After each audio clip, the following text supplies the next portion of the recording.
Vladimir Bukovsky spent a total of 12 years in Russian psychiatric prisons and labor camps for defending human rights during the 1960s and 1970s. His last period of imprisonment was in 1971. He came to the West in 1976 and now lives in Cambridge.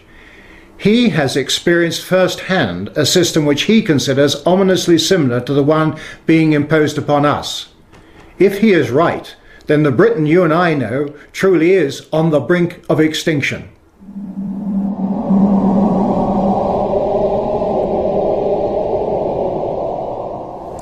It is really puzzling to me that having just buried one monster, the Soviet Union, another remarkably similar one, the European Union, is being built. Exactly what is the European Union? Perhaps by examining the Soviet version we can get the answer.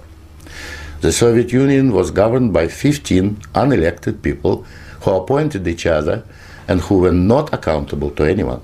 The European Union is governed by 24 people who appoint each other, meet in secret, and are not accountable to anyone, and whom we cannot sack.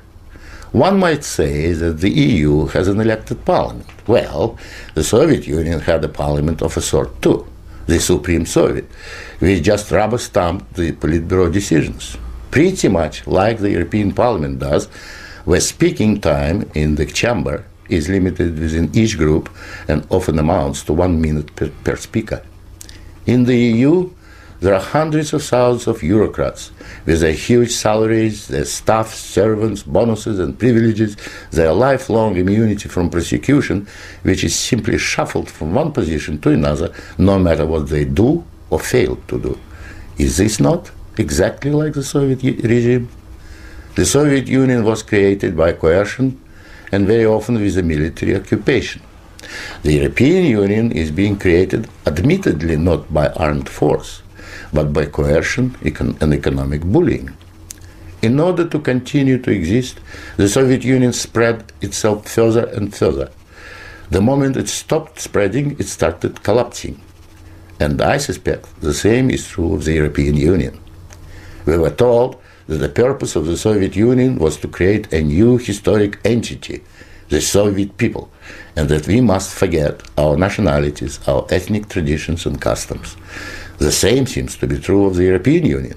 They don't want you to be British or French, they want you all to be a new historic entity, European, to suppress all your national feelings and live as a multinational community. After 73 years, the same system in the Soviet Union resulted in more ethnic conflict than anywhere in the world. In the Soviet Union, one of the grand purposes was the destruction of the nation-state.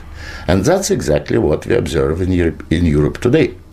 Brussels intends to absorb nation-states so that they should cease to exist. Corruption was built into the Soviet system from top down, and so it is in the EU. The same endemic corruption activity that we saw in the old Soviet Union has flourished in the EU. Those who oppose or expose it are silenced or punished. Nothing changes. In the Soviet Union, we had a gulag. I think we have a gulag in the European Union also, an intellectual gulag known as political correctness. When anyone tries to speak their mind on questions of race or gender, or if their views differ from those approved, they will be ostracized. This is the beginning of the gulag, the beginning of your loss of freedom. In the Soviet Union, they told us we needed a federal state to avoid war. In the European Union, they are telling you exactly the same thing. In short, the same ideology underpins both systems. The EU is the old Soviet model presented in Western guise. But again, like the Soviet Union, the European Union has within itself the seeds of its own demise. Unfortunately, when it collapses, and it will leave immense destruction behind, and we will be left with huge economic and ethnic problems. The old Soviet system was incapable of reform, so is the European Union, but there is an alternative to being ruled by those 24 self-appointed officials in Brussels. It is called independence. You don't have to accept what they have planned for you. After all, you have never been asked if you wanted to join. I have lived in your future, and it didn't work.